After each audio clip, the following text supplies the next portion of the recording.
warahmatullahi wabarakatuh. Perkenalkan, kami dari kelompok 3 akan memaparkan materi kami dengan judul konsep, visi, misi, dan tujuan perusahaan. Adapun anggota kami yaitu pertama Arkan Citra sebagai moderator dan pemateri, kedua Adelia sebagai pemateri, ketiga Dian Anggreni Pratiwi sebagai pemateri. Assalamualaikum warahmatullahi wabarakatuh. Perkenalkan, nama saya Diana Anggreni Pertiwi.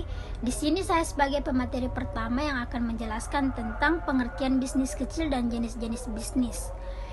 Bisnis kecil adalah bisnis yang dimiliki dan dikelola secara mandiri yang tidak mendominasi pasar. Menurut Undang-Undang Republik Indonesia Nomor 9 Tahun 1995,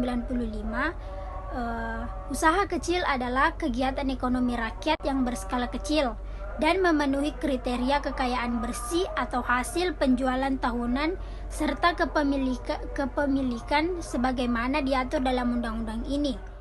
M. Tohar mendefinisikan perusahaan kecil adalah kegiatan ekonomi rakyat yang berskala kecil dan memenuhi kekayaan bersih atau hasil penjualan tahunan serta kepemilikan sebagaimana diatur dalam Undang-Undang Tohar 2001, sehingga bisa disimpulkan bahwa usaha kecil dan kegiatan ekonomi rakyat yang mandiri jumlah pekerjaannya kurang dari 50 hasil penjualan paling banyak 1 miliar dalam setahun.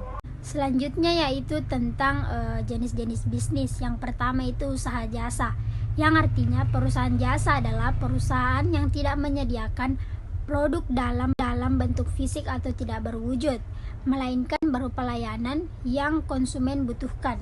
Selanjutnya yaitu usaha eceran atau bisnis retail, adalah kegiatan usaha yang melibatkan transaksi penjualan barang atau jasa kepada konsumen dalam jumlah satuan maupun eceran untuk dikonsumsi pribadi dan tidak diperjualbelikan kembali. Yang ketiga itu usaha grosir, merupakan istilah dalam dunia bisnis atau perdagangan, yakni badan usaha yang menjual barang dagangan kepada penjual atau pengusaha lain, misalnya pengecer, pedagang besar, perusahaan industri, lembaga pemerintah, lembaga swasta, dan lain sebagainya. Baiklah, saya pemateri kedua akan melanjutkan materi mengenai jenis-jenis bisnis. Keempat, mengenai usaha manufaktur, yaitu adalah perusahaan yang mengolah barang mentah menjadi barang setengah jadi maupun barang jadi yang mempunyai nilai jual. Yang kelima, mengenai usaha pertanian. Usaha pertanian banyak diartikan sebagai aktivitas manusia dalam memanfaatkan sumber daya hayati yang tersedia untuk menghasilkan bahan pangan, sumber energi, pengelolaan lingkungan hidup, hingga pengadaan bahan baku industri. C. Kewirausahaan. Kata kewirausahaan yang dalam bahasa Inggris adalah entrepreneurship, adalah suatu proses mengidentifikasi, mengembangkan dan membawa visi ke depan berupa ide inovatif, melihat peluang dan cara mendapatkan yang lebih baik dalam melakukan suatu hal.